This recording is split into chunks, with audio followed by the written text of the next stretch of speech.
Kita lihat pula sejarah penggunaan AI dalam kehidupan seharian kita. Bagaimana AI melihat, mendengar, berkomunikasi dan AI belajar.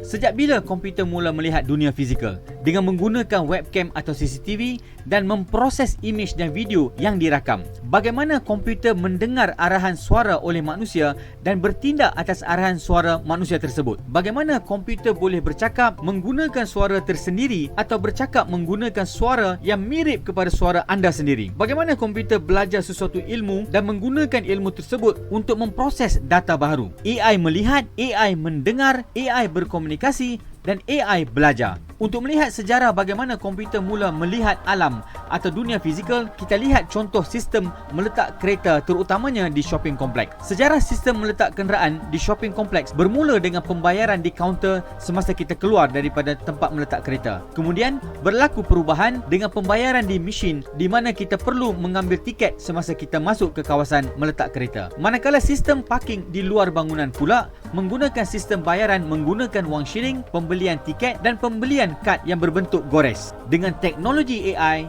yang melihat dunia sebenar, anda sudah tidak perlu mengambil tiket lagi. Kita cuma perlu drive thru ke kawasan meletak kenderaan dan AI akan merekodkan nombor pendaftaran kenderaan anda dan tarikh serta masa anda memasuki premis parking tersebut. Dan semasa keluar, AI akan sekali lagi melihat nombor pendaftaran kenderaan anda dan membuat pengiraan bayaran yang perlu anda bayar. Terdapat juga pilihan untuk membayar di mesin sebelum anda memasuki kenderaan anda dan semasa keluar, anda hanya perlu drive thru sahaja tanpa perlu membuat apa-apa pembayaran di tempat keluar. Satu lagi ciri tambahan adalah untuk komputer melihat adalah sekiranya anda terlupa di mana anda meletak kenderaan anda, terdapat kios yang boleh membantu anda. Anda hanya perlu memasukkan nombor pendaftaran kenderaan anda dan AI akan memaparkan lokasi dan gambar di mana kenderaan anda diletakkan. Di jalan raya pula, AI melihat terdapat negara yang menggunakan teknologi ini untuk pembayaran tol secara automatik. Dan bagi keselamatan jalan raya pula, kenderaan yang melebihi had laju turut dapat dikesan dan direkodkan. Sekarang kita lihat bagaimana AI mendengar, percakapan dan berkomunikasi dengan kita. Sejarah awal AI menyaksikan penggunaan telefon bimbit memberi arahan suara kepada AI. Contohnya, AI yang terdapat dalam telefon bimbit mampu menurut dan melaksanakan arahan suara yang diberikan. Contohnya, dial Iskandar. Secara automatik, telefon bimbit kita akan mengambil nama dan nombor daripada phone book dan dia akan mendial nombor tersebut. Itu adalah bagaimana AI mendengar. Perkembangan terkini adalah arahan search sudah boleh dilakukan menggunakan Google. Malah terdapat AI yang seumpama itu di iPhone yang juga dikenali sebagai Siri, manakala peranti AI yang diperkenalkan oleh Amazon dikenali sebagai Alexa. Kalau kita lihat di YouTube dan sosial media yang lain, terdapat ramai kanak-kanak berkomunikasi dengan Siri dan juga Alexa untuk menanyakan soalan-soalan yang berbentuk akademik. Dan Siri mampu memberi jawapan seolah-olah seorang ahli akademik memberi jawapan kepada soalan-soalan yang berbentuk akademik. Kini kita telah mengetahui bagaimana AI melihat, mendengar dan berkomunikasi. Sekarang kita lihat bagaimana AI belajar sebagaimana manusia belajar. Terdapat dua tahap bagaimana AI belajar. Pertama, machine learning dan kedua, deep learning. Di dalam tahap pertama, pembelajaran machine learning terdapat tiga cara pembelajaran. Pertama, supervised learning, kedua, unsupervised learning dan yang ketiga, reinforcement learning. Tahap pembelajaran AI yang lebih tinggi dikenali sebagai deep learning. Di dalam pembelajaran AI, deep learning, AI membuat analisis sendiri tanpa maklum balas manusia. Tahap pembelajaran AI yang lebih tinggi ini dikenali sebagai pembelajaran neural network. Seterusnya kita bersama Iskandar Hussein untuk perkongsian yang berikutnya. Terima kasih Cik Jani. Sekarang kita masuk pula kepada evolusi AI. Untuk evolusi AI ni saya takkan cerita panjang sebab tadi saya dah cerita timeline dia. Saya terus pergi bagaimana daripada Alan Turing tu dia berevolusi. Kita tak sebut tahun, kita tengok macam mana dia berevolusi sampai yang apa kita nampak sekarang. Cik Jani ada sebut perkara yang menarik iaitu neural network. Saya akan tunjukkan bagaimana daripada Turing test dia bergerak kepada neural network. Macam mana dia evolve dan apa yang berlaku selepas itu. Lepas tu barulah kita masuk yang berlaku sekarang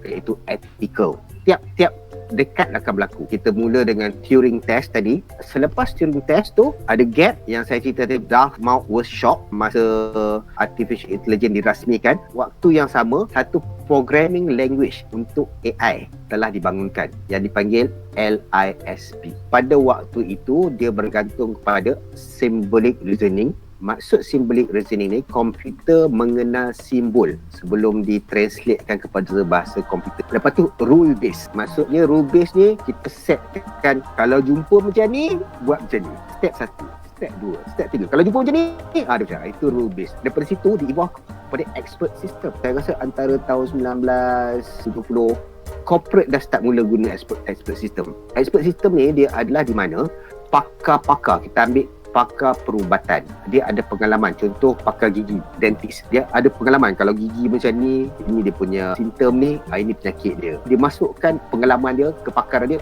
dalam satu database. Expert system ni dia ada banyak lah. Expert system untuk dentist, doktor bahagian kanak-kanak, expert system untuk pediatrician. Jadi pada waktu tu macam berlambak expert system. Expert system ni dia very particular untuk satu kepakaran. Kalau bisnes lah. Accounting lah. Limitation pada waktu itu adalah CPU, memory, database, hard disk komputer tu dia tak kuat sangat. Sebab tu dia buat expert system. Satu kepakaran, satu expert system.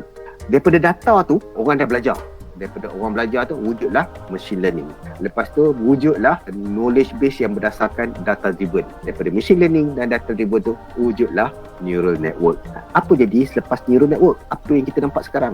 Natural language processing. Di mana komputer, dia ambil bahasa yang kita cakap ni, dia guna symbolic reasoning, lepas tu dia convert ke bahasa komputer. Computer vision, daripada kamera, tangkap gambar, lepas tu gambar tu, dia define melalui data-data yang dia ada.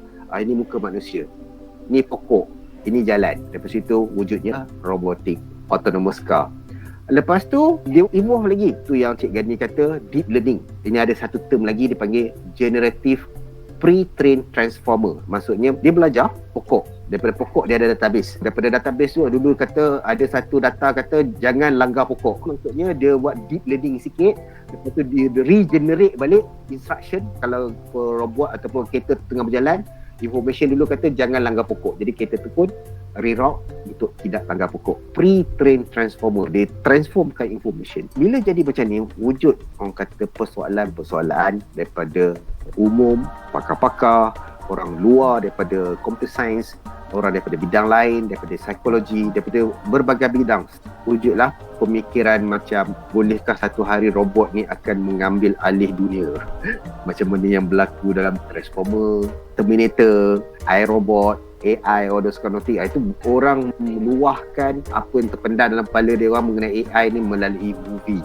Ada juga yang cakap melalui conference, dan banyak persoalan-persoalan etikal sekarang wujud menggunakan AI. Itu adalah evolusi AI sampai yang kita nampak sekarang. Ini adalah sebahagian. Apa yang saya tunjuk ada satu cabang, ada banyak cabang lagi. Seterusnya saya serah kepada Cik Gani untuk bercerita tentang komputer, mesin, robot dan AI.